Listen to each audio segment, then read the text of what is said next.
je te prends. Wouah. Oh, Yamete Kudasai, isole de secours.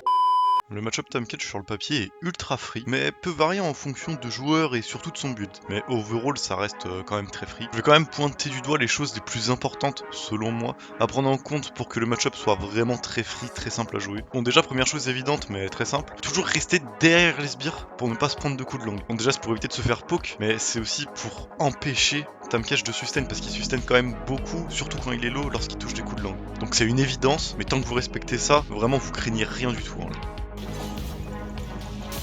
Hop là, rue faussive, attention. 27 de dégâts brut broken. Ah, il fait quoi maintenant? Il est mort là. La strat broken de rue aussi. Même si le match-up est free, il faut jouer correctement en early game pour pas passer derrière bêtement. Il faut éviter de faire des QE ou des EQ, car lorsqu'on fait ça, c'est très facile pour Tamketch, comme pour beaucoup de champions, de turn et d'avoir un trade gagnant facile contre Gwen. Donc early game, si vous voulez trade, il faut marcher. Il faut trouver un moyen de marcher vers Tam et de Q sans avoir besoin de E pour E au cas où il Z, pour esquiver un coup de langue ou quelque chose. Il faut quand même garder son E défensivement early game parce que c'est très facile de se faire punir sur un EQ. Forcément.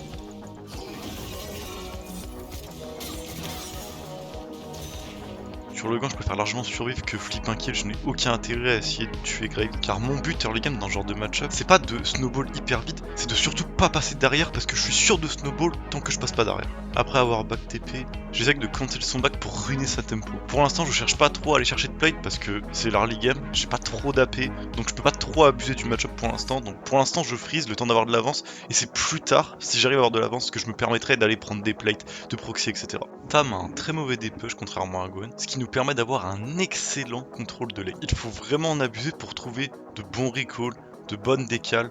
On peut vraiment gérer la wave comme on veut parce que Tam n'a aucun outil pour matcher le push. Le seul outil qu'il peut avoir, c'est l'égide solaire AP qui permet d'avoir vraiment un excellent dépush. Mais déjà, faut qu'il fasse l'item et j'en vois pas beaucoup qui le font. Et même s'ils le font, le temps qu'ils aient l'item, l'avantage est clairement pour Gwen. Dans ce genre de match-up où le mec joue très safe, je conseille fortement de focus les 10 CS minutes plutôt que d'essayer de le tuer. Pouvoir free farm, c'est vraiment le Graal avec Gwen. Donc ne tentez pas de dinguerie qui pourrait vous faire perdre beaucoup alors que vous pouvez free CS. Tant que j'ai pas une avance conséquente, mon plan jeu est de me focus sur le farm, car il ne peut pas en empêcher. Et le poke ou spell si j'en ai la possibilité, mais la priorité numéro 1 c'est le farm, donc je ne tente aucune dinguerie tant que je n'ai pas une certaine avance sur mon item complet pour pas passer derrière bêtement. Donc pour l'instant je ne force pas de plate, je ne proxy pas, rien de tout ça pour l'instant, on chill.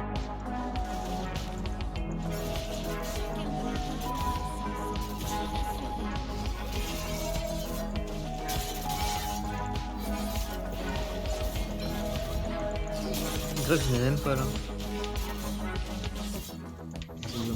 Il a des dégâts au moins. Donc.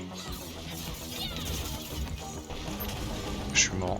Merde, j'aurais dû lâcher plutôt mon. Je viens de dire quoi? Je voulais proxy la wave pour avoir un excellent timing back, mais il vient de back TP et je n'ai qu'un tome. La mort n'est pas catastrophique car il perd une wave, vu que cet âme il peut pas bien crash la wave. Je perds pas grand chose et il gagne pas grand chose. C'est quand même une mort à éviter, mais le risque reward de ce move est largement rentable si j'arrive à back sans mourir. Et vu que le risque n'était pas si grand que ça, parce qu'au final cette mort elle coûte pas si cher, c'était quand même quelque chose à tenter. Parce qu'il a quand même sacrifié une bonne partie de sa wave, donc de l'XP pour me tuer. Donc franchement, ça va. C'est vraiment trop naze. Pendant qu'on chase à l'infini, c'est en train de faire le nageur, on doit...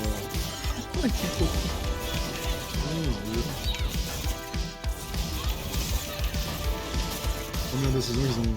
Première bonne décision qu'ils ont faite de la matinée. Mais pourquoi elle a QSP de la wave cette connasse?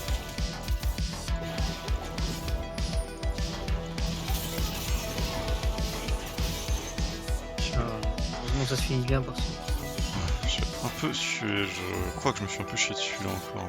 À partir de là, j'ai commencé à être très agressif, à beaucoup m'en respecter, car je suis plutôt bien dans la game, mais surtout, j'aime mon Riskmaker et Tamketch build que des PV. Alors, une chose très importante à comprendre en tant que Gwen, quand vous voyez ces items là, vous voyez quoi au juste? Un cœur acier?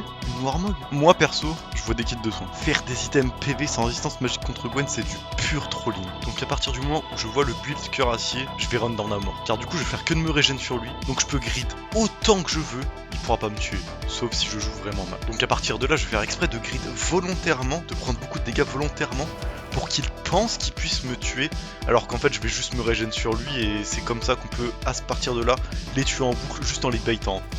Oh mais tes coups d'assai, isole de secours. Donc je respecte plus aucune règle que je m'étais imposée jusque là. Legit je run down et je m'en fous car je sais que je vais le stat check car il a fait un cuirassier. Je stack mon Rift et mon Conqueror, il y a aucun monde où il peut gagner sauf si je rate mes spells de manière abusée. Il a vraiment Et le voilà, score lui. le cuirassier. C'était rentable le cuirassier. Putain il m'a mis une auto-boostée, je ne me sens plus. C'est à partir de ce moment là que vous pouvez commencer à disrespect à mort, à prendre des plays, à proxy sans pouvoir être puni. Vous pouvez vraiment abuser de votre match-up.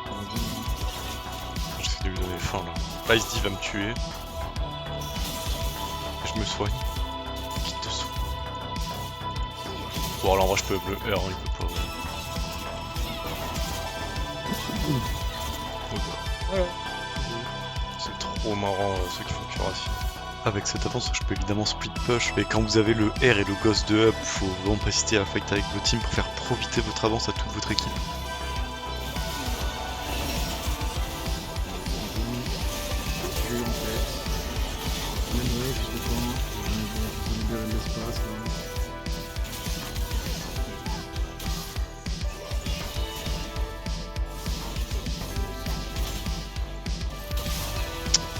Alors il sait qu'il peut kiter Jin.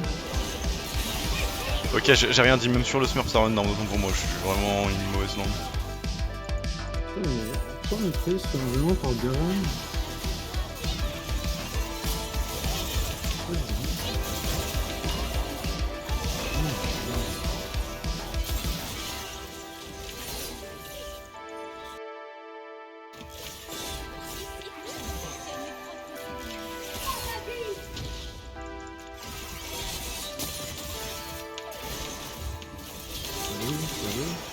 Je viens de follow Jin. T'as vu comment c'est marrant cuirassier Léo? Ouais. Vraiment il a TP, c'est vraiment j'ai vu l'arrivée de mon kit de soin. Dans cette game il n'y a pas réellement de menace pour moi, en plus je suis hyper feed. Donc je peux beaucoup jouer le split push, et forcer des tours, forcer des fights que je peux gagner en 1v2, même 1v3 si je joue bien mon Z. En parlant du Z, il faut vraiment bien l'utiliser car c'est uniquement ce sort qui les empêche de me tuer. Donc il ne faut pas le gaspiller pour esquiver juste un ou deux pokes. Faut bien le garder pour quand il décide de m'engage. Ma Séraphine, le plus grand des calmes.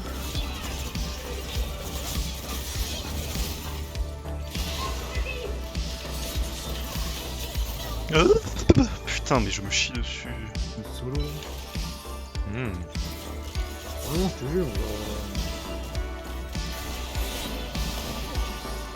D'accord, j'ai traversé le le wall sans dash. Pourquoi tu fais célérité sur ta... Parce que j'avais envie de couvrir cette ville. Non, je te pousse, je te position debout. Il a fait que des PV quoi. Il a fait un peu de RM, il a fait un visage au spin monsieur. Ouais en troisième.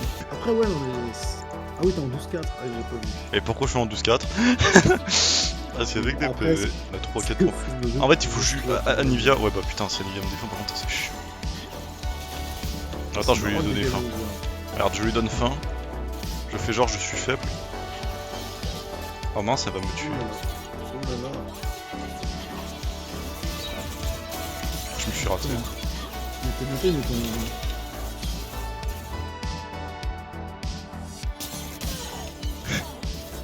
Et vraiment...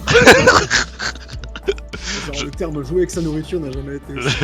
Je savoure, je savoure. C'était cool de présenter ce genre de match-up où on peut legit run down et ça passe. Je suis loin d'avoir parfaitement joué la game, mais la draft était si bien pour Gwen que j'ai fait que du testing limit pendant toute la game. Et j'ai pas si bien joué que ça, mais j'ai quand même pu carry la game uniquement parce que j'ai pas int mon early, et ça c'était le plus important. Car si l'early s'est bien passé, automatiquement vous allez voir votre scaling, et au vu de la draft, franchement c'était free quoi. Sur ce, j'espère que la vidéo vous aura plu. Si c'est le cas, n'hésitez pas à laisser un like, portez-vous bien, et moi je vous dis à la prochaine.